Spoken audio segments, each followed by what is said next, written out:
আজ আমাদের নেড়া পড়া, তারপর কি বলে? আজ আমাদের দোল। তারপরে আমাদের নাড়া পড়া আছে আমাদের তো না না না না না, আজ আমাদের নাড়া পড়া, কাল আমাদের দোল, পূর্ণিমাতে চাঁদ উঠেছে, বল হরি বল। বইলেন সোমা লক্ষ্মী বসো এরা কোন দিকে হচ্ছে? আমারে ঘরে থাকো আলো।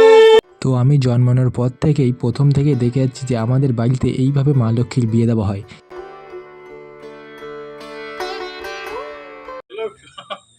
মাথায় কত কি মাথায় করবো?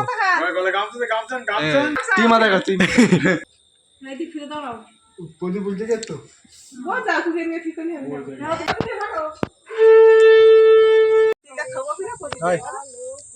প্রদীপ যাও যায় দেখে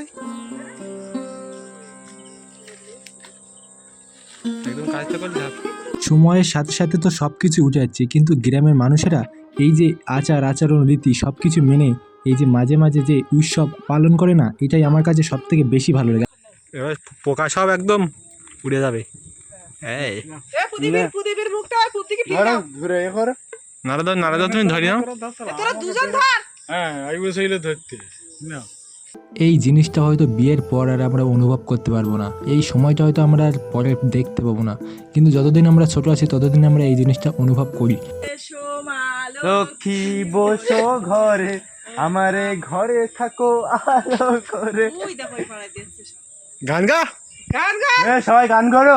এসো মা লক্ষ্মী বসো ঘরে আমারে ঘরে থাকো আলো করে। আলো করে সাথে যে আগুন লেগে যাচ্ছে, ও আগুন লাগবে। সুহারি সিঁদুর দিলাম দু হাত ভরে এসো মা তো জেঠিমার এই গান শুনে আমি বললাম, জেঠিমা অনেক গেয়েছো তুমি, এই পর্যন্তই থাক। ওইও বরণ হচ্ছে।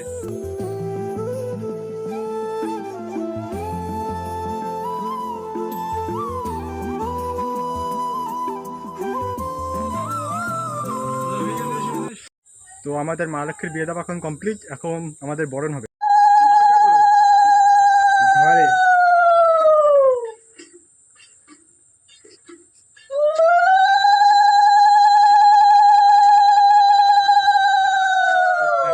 এবার কি মিশে দেবো তো? এবারে হ্যাঁ। শাশুড়িরা বরণ করবে, এরপরে যখন বেকার করি শাশুড়িরা বরণ করলে হচ্ছে সে আর আরেক ঝামেলা। তখন শাশুড়িরা মিষ্টি মুরগি লঙ্কা গুঁড়া পুড়িয়ে পড়ে। তো আমি যেটা ওখানে বললাম সেটা হয়তো ওখানে ভালো করে শোনা যায়নি, কিন্তু আমি এখন এখানে বলছি সেটা ভালো করে শোনো।